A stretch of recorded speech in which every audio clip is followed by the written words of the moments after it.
Hello दोस्तों। तो स्वागत है आपका आज की एक और नई वीडियो में। आज हम करने वाले हैं कक्षा 10th की प्रश्नावली 8 त्रिकोणमितीय का परिचय। इसमें दोस्तों हम कुछ बेसिक चीज़ें समझने वाले हैं जो हमारे त्रिकोणमिति में काम आएगी इन फ्यूचर भी और 10th क्लास में। तो मैं आपको ज़्यादा कोई इधर उधर की नहीं बता के सीधा मेन बात करूंगा जिससे आपको हेल्प मिले 10th क्लास को सोल्व करने में। ठीक है, तो फिर शुरू करते हैं।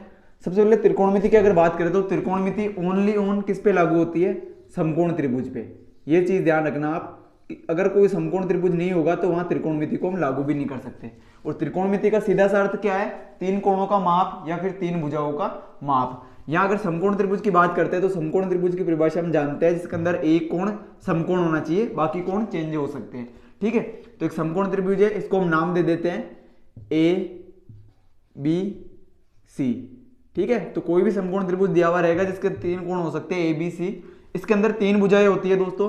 तो वैसे तीनों भुजाओं के कोई नाम नहीं होते, लेकिन त्रिकोणमिति की बात करें तो तीनों भुजाओं के अलग अलग नाम होंगे और उन्हीं की बेस पे क्वेश्चन सोल्व होंगे। तो यहाँ पे एक चीज ध्यान रखनी है, इस वाली भुजा को कहते हैं हम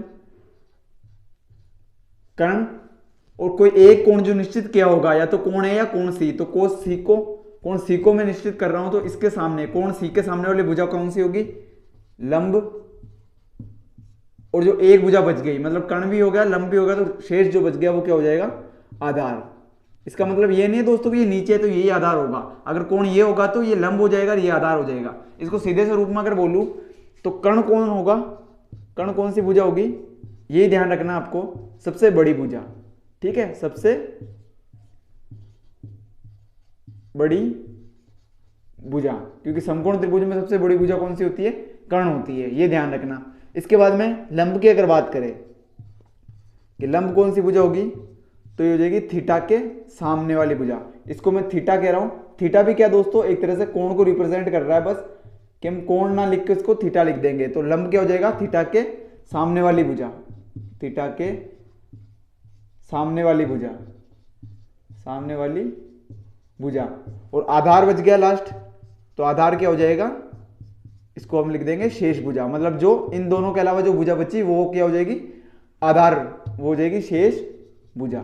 तो उम्मीद है आपको कर्ण लंब और आधार समझने में ज्यादा दिक्कत नहीं आएगी। थीटा के सामने लंब होगा, बड़ी भुजा कर्ण, और शेष भुजा क्या हो जाएगी? आधार। और इसी के बेस पे बनती है पाइथागोरस प्रमेय। और पाइथागोरस प्रमेय क्या होती है ये ध्यान रखना आप। पाइथागोरस प्रमेय ये होती है समकोण त्रिभुज में, समकोण त्रिभुज में सबसे बड़ी भुजा का वर्ग या फिर कर्ण का वर्ग, इसे लिख दे सबसे बड़ी भुजा का वर्ग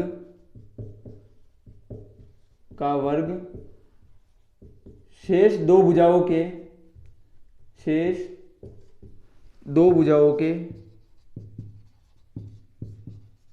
वर्ग के बराबर होता है। वर्ग के योग के बराबर होता है, वर्ग के योग के बराबर होता है।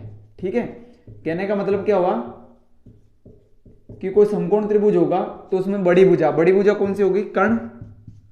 तो कर्ण का वर्ग शेष दो भुजा, तो शेष दो भुजा कौन सी हो गई? आधार। या फिर इसको पहले लंब लिख दो, तो लंब प्लस आधार। तो ये कह रहा है कि भुजा का वर्ग शेष दो भुजाओं के वर्ग, तो इन दोनों का भी वर्ग और इनके योग के बराबर होगी। योग मतलब जोड़ के बराबर होगी। अर्थात पाइथागोरस प्रमेय होगी कर्ण स्क्वायर बराबर लंब स्क्वायर प्लस आधार स्क्वायर। तो यहां तक आपको समझ आया होगा। ठीक है, इसके अलावा एक चीज और ध्यान रखनी है, ट्रिग्नोमेट्री के 6 अनुपात होते हैं। कौन कौन से होते हैं वो? पहला होता है साइन थीटा, मतलब कि साइन थीटा मतलब कि कोण हो जाएगा। यहाँ पे बी भी आ सकता है, ए भी आ सकता है। ठीक है, सॉरी ए भी आ सकता है, सी भी आ सकता है। तो पहला हो जाएगा साइन थीटा, दूसरा हो जाएगा कोस थीटा, तीसरा हो जाएगा tan theta, cot theta, sec theta, और लास्ट हो जाएगा कोसेक थीटा। ये 6 अनुपात ट्रिग्नोमेट्री के होते हैं जो पूरी ट्रिग्नोमेट्री को सोल्व करने में हमारी सहायता करते हैं।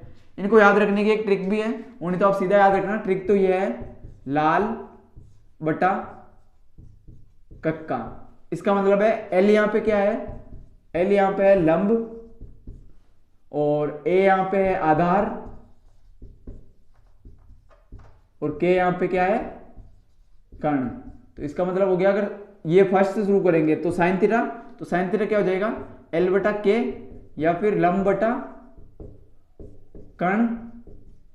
अगर कोस थीटा की बात करेंगे तो कोस थीटा हो जाएगा ए बटा के, ये हो जाएगा आधार बटा कर्ण, आधार बटा कर्ण।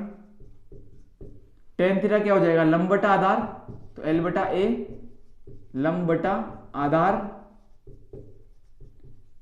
कोट थीटा क्या हो जाएगा, टेन का उल्टा, तो यहां से उल्टी तरफ चलना तो वापस ऐसा नहीं लिखना, इसको उल्टा करके लिख देना, तो ये हो जाएगा ए बटा एल मतलब आधार बटा लंब, आधार बटे हुए लंब।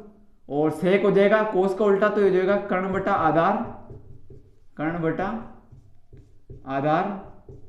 और लास्ट हो जाएगा कोसेक साइन का उल्टा, तो हो जाएगा के बटा एल बराबर क्या हो जाएगा, कर्ण बटे हुए लंब। तो यही जो चीजें अपने को याद रखनी है, एक तो कर्ण लंब आधार पहचानना आना चाहिए, पहचानेंगे कैसे, इन तीन बातों से।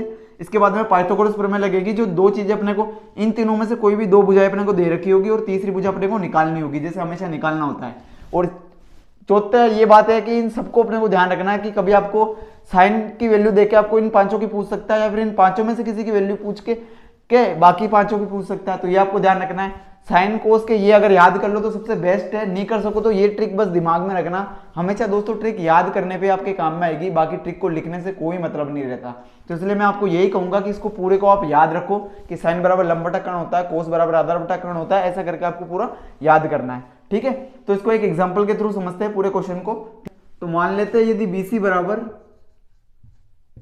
4 और AB बराबर 3 है, AB बराबर 3 है, इसका मतलब BC बराबर है अगर 4 और AB बराबर कितना दे रखा है 3, तो शेष सभी त्रिकोणमितीय अनुपात अपने को ज्ञात करने हैं, मतलब sine cos tan cot sec cosec, और थीटा अपने को कोण C पे दे रखा है। तो सबसे पहले क्या होगा, सबसे पहले बड़ी भुजा कौन सी होगी, कर्ण। तो कर्ण अपने को यहाँ पे ज्ञात नहीं है, तो इसको हम क्या लिख देंगे, AC का होल स्क्वायर बराबर लंब, थीटा के सामने वाला लंब होता है तो ये हो गया 3 का होल स्क्वायर प्लस आधार, तो आधार कितना दे रखा है अपने को 4, तो ये जाएगा 4 का होल स्क्वायर। सोल्व करेंगे तो हो जाएगा 3 का स्क्वायर 9 प्लस 4 का स्क्वायर 16, तो 16 और 9 25, इसका मतलब हो गया AC स्क्वायर बराबर कितना आ गया 25।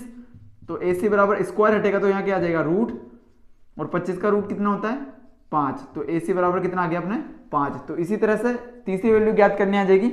और अपने को शेष त्रिकोणमितीय अनुपात पूछ रहा है, तो ये सारे त्रिकोणमितीय अनुपात लिखने हैं, अभी अपने पास लिखे हुए तो उनको सीधा ही कर देते हैं। साइन थीटा बराबर होता है लंब बटा कर्ण, तो लंब कितना आ गया अपना 3 बटे हुए कर्ण कितना अपना 5। कोस थीटा की बात करते हैं आधार बटा कर्ण, तो आधार हो गया 4 बटे हुए कर्ण कितना हो गया 5। टेन की अगर बात करते तो लंब हो गया 3 और आधार कितना हो गया 4, और कोट की अगर बात करते तो ये हो जाएगा 4 बटा 3, सेक हो जाएगा कोस का उल्टा, तो ये हो जाएगा 5 बटे हुए 4, और कोसेक हो जाएगा साइन का उल्टा, तो ये हो जाएगा 5 बटे हुए 3। और इसी तरह से ये सारे आंसर होने वाले अपने 8.1 के, ठीक है। तो कल शुरू करते हैं अपन 8.1, तब तक इनको एक बार याद कर लेना और गौर से इन चीजों को याद रख लेना, क्योंकि जिंदगी भर ये आपके काम आने वाली है। तो मिलते हैं कल नेक्स्ट वीडियो में।